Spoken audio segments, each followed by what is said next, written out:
اسلام کې ډانس جایز دی او کنه دی؟ بالکل ناجایز دی.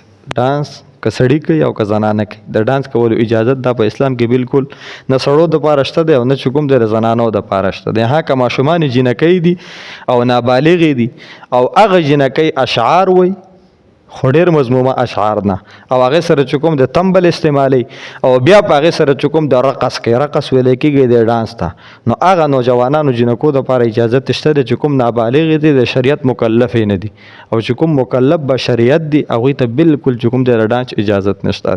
دلته یو وړه ماشومه ده، ډېره وړه ماشوم، دلته یې سبق په دوران کې ډانس کو او ډېر خطرناک ډانس یې کو. څوک ده؟ نو ما دې ماشومانو ته وویل، دوی ډېر خندل. ما ورته ویل دا ماشومه په دې څه پوهېږي، دا یې کتل کړي دي، دا یې لیدلي دي، په دې انداز دا نقل و حرکت دا یې لیدلي دي.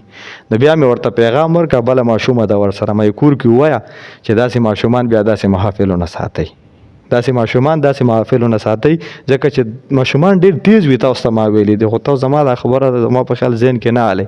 نو دوی هر څه نوټ کړي، د ماشومانو په مخ کې به داسې نقل و حرکات شریعت کې منع راغلی ده چې د ماشومانو په مخ کې چې کوم د بالکل هغه ماشوم د پیو ماشوم په ماشوم په مخ کې چې کوم د خپل جسم جامې به نه لرې کوي، هغه ماشوم په دې وخت کې دونه شعور لري، یعنی دونه شعور، هغه دونه نقش لري چې هغه د سترګې تا ته وګوري او دا عکس کوم دی د هغه ذهن ته لاړ شي. نور هغه هېڅ ورته وروسته به یاد نه وي چې زما والدین یا زما چې کوم درونه دا ما بربنډ لي، دا به ورته یاد نه وي، خو د هغه ذهن کې به بې حیایي چې کله دی غټېږي. نو دا ډانس بالکل ناجایز دی.